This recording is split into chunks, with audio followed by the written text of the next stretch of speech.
саидои насафӣ. саидои насафӣ шоири асри миёнагии тоҷик дар асрҳои 16-17 зиндагӣ кардааст. соли таваллудаш 1618, соли вафоташ 1711. саидо дар шаҳраки Насаф таваллуд шуда буд. ӯ аз хурдӣ истеъдоди хуби шеъргӯӣ дошт. аз ҳамин сабаб падараш Миробид фарзандашро ба шаҳри Бухоро барои илмомӯзӣ фиристод. муаллифи девони ғазалиёт ва баҳориёт мебошад. дар ашъораш норӯзигӣ аз сатҳи иҷтимоияш бисёр вомехӯрд.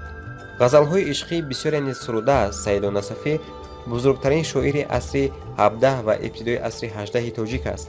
соли таваллудаш 1618. аҷдоди ӯ аз Насаф буда, вале худаш дар Бухоро дар оилаи ҳунарманди камбизоат ба дунё омадааст. зиндагии Саидои Насафӣ дар айёми ҷавонӣ ниҳоят душвор ва пурмашаққат гузаштааст.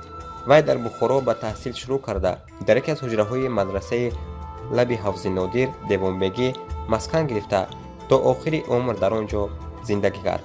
ҳангоми таҳсил ба омӯзиши илмҳои фалсафа, ахлоқ, мусиқӣ, бадеъ машғул шудааст.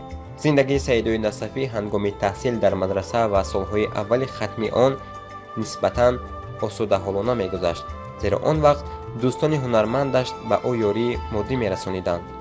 маҳорати адабии ӯ дар ҳамин давра такмил ёфта, беҳтарин осори дилпазиру пурмазмунаш дар ҳамин айём офарида шуданд. ашъораш дар байни мардум паҳн гардида, ҳамчун шоири тавоно ном баровард. Саидо Насафӣ шоири касбӣ гардид, вале ин боиси аз байн рафтани некуаҳволии ӯ шуд. Саидои Насафӣ ба сабаби бенавоӣ ва муҳтоҷӣ мехост, ки бо кӯмаки соҳибдавлате ба ному нон соҳиб шавад ва ӯ бо баъзе амалдорони давлатӣ робита пайдо карда, дар суҳбату маҷлисҳои онҳо иштирок мекунад.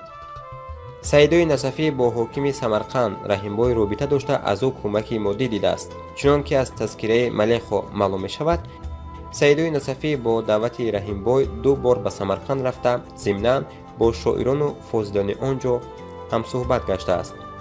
вале мансабдорони мазкур он соҳибдавлатони суханшиносу ҳунарпарвар набуданд, ки шоир меҷуст. аз ин ҷост, ки Саидои Насафӣ қарор медиҳад аз арбобони давлат дасти матлаби худро кӯтаҳ кунад ва аз зари онҳо пояшро канад.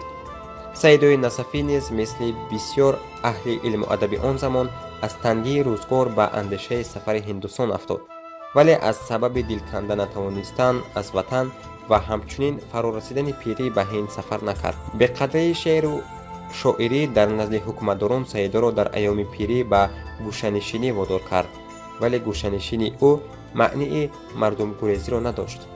шоир фақат бо табақаи ҳукмрон қатъи робита намуда, ба гӯшаи қаноат нишаст.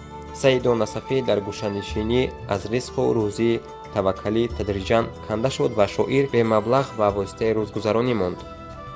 аз тарафи дигар Саидо Насафӣ аз ҳаёти хилватнишини худ дилгир шуда буд. аз шавқи зиндагӣ ва иштиёқи дидори дӯстон ба гуфтаи худаш дилаш даруни сина метабид. зеро Саидо шоири зиндадил буд, бо ҳаёт ва аҳли ҷамъият пайвандии зич дошт. Саидо Насафӣ бахшида ба ҳаёти халқи меҳнаткаш ҳунармандон асаре дорад, ки бо номи Шаҳрушӯб машҳур аст ва дорои 405 байт мебошад. Шаҳрушӯб жанри махсуси назм аст, ки ба таъриф ё танқиди гурӯҳи муайяни ҷамъияти шаҳр бахшида шудааст. Саидо Насафӣ, ки худ намояндаи табақаи меҳнатӣ буд, дар Шаҳрушӯбаш ҳунармандону косибонро васф кардааст. забони асарҳои Саидои Насафӣ аз забони зиндаи гуфтугӯӣ сарчашма гирифтааст. ӯ сухансароест, ки забони шеъри классикии тоҷикро ба забони гуфтугӯии халқ наздик кардааст. забони осури Саидо Насафӣ ба сабаби алоқаи наздик ва омезиши худ бо забони гуфтугӯӣ ба забони имрӯзаи тоҷик қаробат дорад.